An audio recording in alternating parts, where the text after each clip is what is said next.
Hello students, we already started our fourth unit, that is corporate securities and sources of long-term finance. Yesterday we discussed about the shares.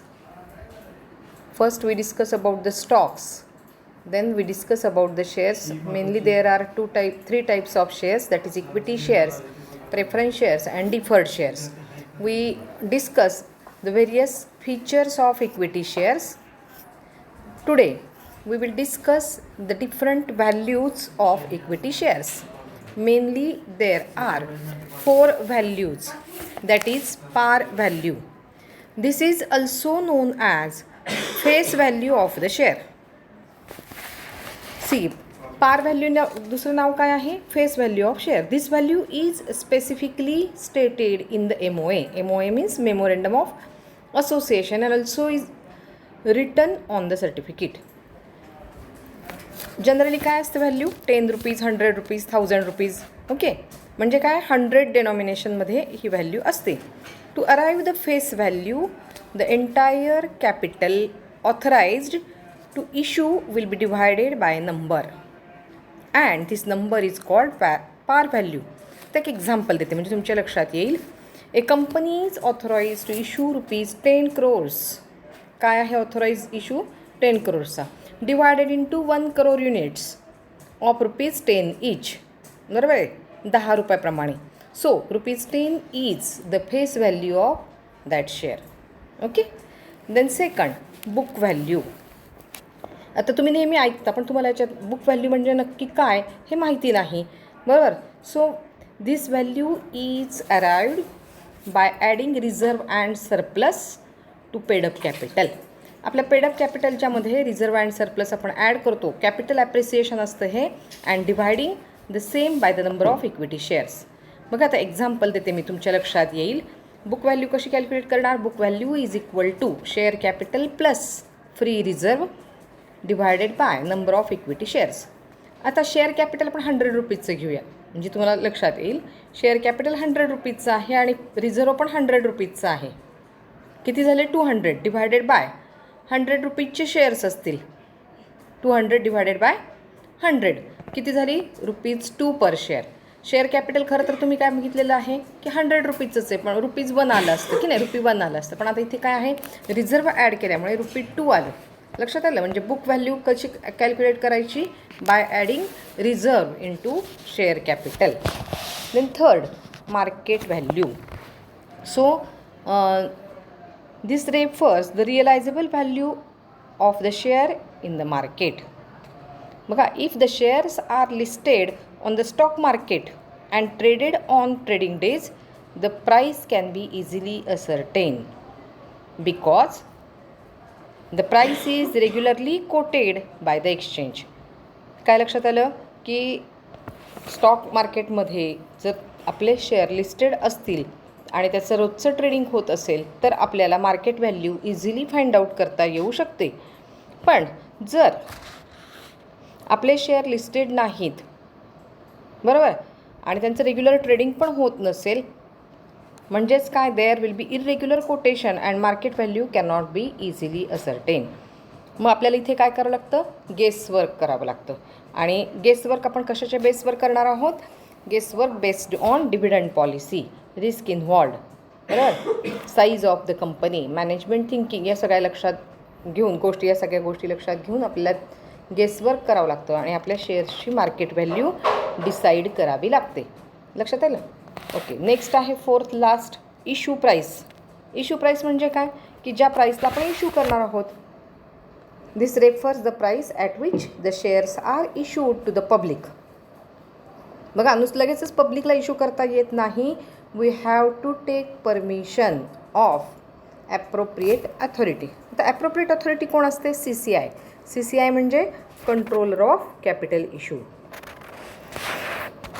मग the company which gain the image in the market may issue the shares. म्हणजे ज्या कंपन्यांचं मार्केटमध्ये चांगलं reputation आहे, goodwill आहे, image आहे, त्या कंपन्यांची प्राईस काय असते? जास्त असते. कशी काय जास्त असते? Because they are इश्युईंग the shares at a premium. कारण ते प्रीमियमने शेअर्स सेल करतात, बरोबर, कारण त्यांची इमेज आहे मार्केटमध्ये, त्यांचं रेप्युटेशन आहे. But newly form company cannot issue the shares at a premium. त्या काय करतात, फेस व्हॅल्यूनीच इश्यू करतात. म्हणजे इश्यू प्राईस लक्षात आली, मार्केटमध्ये सेल करत असताना शेअर्स सेल करत असताना त्याची जी प्राईस असते that is non as issue price. म्हणजेच काय आहे, डिफरंट व्हॅल्यूजमध्ये आपण कोणत्या पाहिल्या, 4, par value, book value, market value and issue price. समजलं. आता नेक्स्ट पार्ट आहे rights of equity share holders.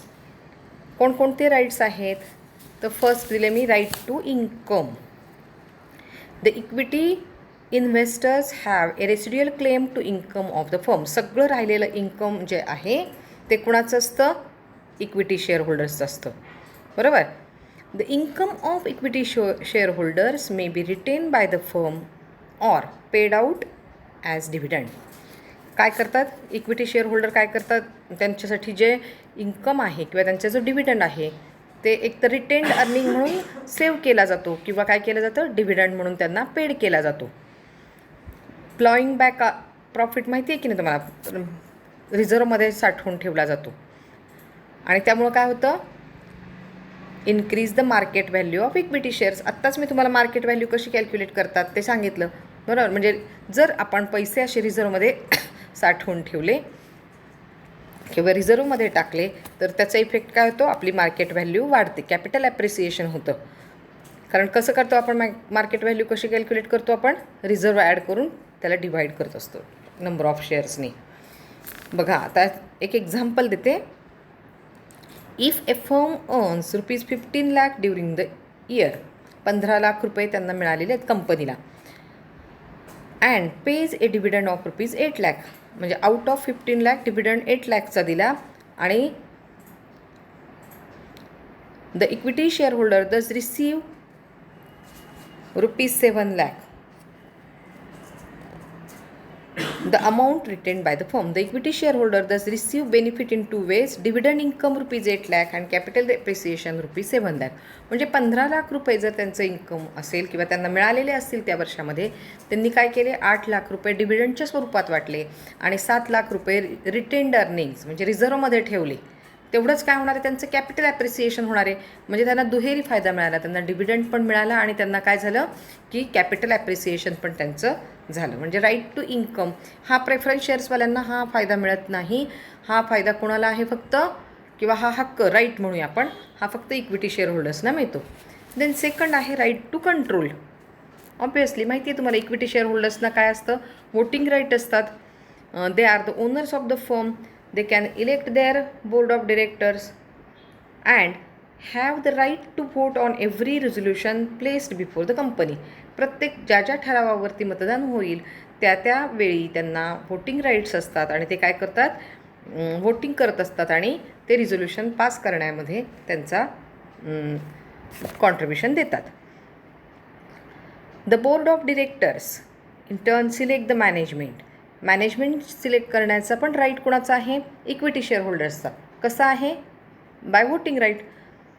Which controls the management which controls the operations of the firm. म्हणजे काय आहे, इक्विटी शेअर होल्डर्सनी निवडून दिलेले जे मेंबर्स आहेत तेच मॅनेजमेंटवरती येतात आणि ते काय करत असतात, आपल्या बिझनेसचं, आपल्या व्यवसायाचं ऑपरेशन्स किंवा जे काही पॉलिसी डिसिजन मेकिंग आहेत, डे टू डे ॲक्टिव्हिटी आहेत ते पाहत असतात. म्हणजे काय आहे हे, की राईट टू कंट्रोल. आता नेक्स्ट आहे प्रीएम्प्टिव्ह राईट. आता हा शब्द जरा थोडासा वेगळा आहे, नवीन आहे तुम्हाला. The preemptive right enables existing equity share holders to maintain their proportional ownership by purchasing the additional equity issued by the firm. काही समजलं नाही. प्रीएम्प्टिव्ह राईट म्हणजे काय, जेव्हा प्रो राटा बेसिस तुम्हाला मी शिकवलं होतं, मी तुम्हाला सांगितले त्याच पद्धतीने, जेव्हा समजा कंपनीला आणखी फायनान्सची गरज असेल तर कंपनी काय करते, इक्विटी शेअर्स इश्यू करते किंवा सेल करायला काढते. बरं, यावेळी अशा वेळी एक्झिस्टिंग शेअर होल्डर्सना पहिल्यांदा प्रेफरन्स दिला जातो की ते काय करू शकतात, की इक्विटी शेअर्स ते परचेस करू शकतात प्रो राटा बेसिसने. म्हणजे काय आहे बघा, आता एक एक्झाम्पल देते म्हणजे तुमच्या लक्षात येईल. If the company had 10 lakh shares outstanding shares, equity shares, and proposes to issue 2 lakh additional equity shares. आधीचे 10 लाख शेअर्स आहेत. आता कंपनीला थोडंसं फंडची रिक्वायरमेंट आहे, म्हणून कंपनीने काय ठरवलं आहे की 2 लाखाचे ॲडिशनल इक्विटी शेअर्स आपण द्यायचे आहेत, इश्यू करायचे आहेत. मग हे देत असताना काय करेल, इक्विटी प्रिएम्प्टिव्ह राईटमध्ये कंपनी काय डिसाईड करते की एक्झिस्टिंग शेअर होल्डर्सना आधी आपण प्रेफरन्स द्यायचा. मग 10 लाखामध्ये ज्यांच्याकडे 100 शेअर्स आहेत त्यांना किती मिळतील, 20 शेअर्स. बरोबर आहे की नाही. म्हणजे काय आहे, त्या रेशोमध्ये त्यांच्याकडे 200 शेअर्स आहेत, त्यांना 40 मिळतील. ठीक आहे, म्हणजे या पद्धतीने शेअर्स दिले जातात. हा त्यांचा हक्क आहे. आता एखादी रेप्युटेड कंपनी असेल, रिलायन्स आहे, त्यानंतर गोदरेज आहे, अशा कंपन्यांना खूप मोठा प्रॉफिट होत असतो आणि यांच्या सगळ्या शेअर होल्डर्सना असं वाटत असतं की आपल्याकडे त्यांचे आणखी शेअर्स असावेत. आणि मग जेव्हा कंपनी असे शेअर्स सेल करायला काढते तेव्हा त्यांना हा प्रिएम्प्टिव्ह राईट मिळतो. म्हणजे बाकी प्रेफरन्स शेअर होल्डर्सना वगैरे हा राईट मिळत नाही. समजलं. आणि लास्ट आहे right in liquidation. Liquidation topic तुम्ही शिकलेला आहात, SYला शिकलेला आहात आणि मला असं वाटते की फर्स्ट इयरला पण तुम्हाला होता लिक्विडेशन टॉपिक, MCOM पार्ट फर्स्टला. ठीक आहे. तर लिक्विडेशन म्हणजे काय, winding up, company winding up करतात. बरोबर. मग equity share holders have a residual claim over the assets of the firm in the event of liquidation. मग कंपनी लिक्विडेशनमध्ये गेली की सगळ्या ॲसेट्सवरती काय आहे की या इक्विटी शेअर होल्डर्सना क्लेम करता येतो.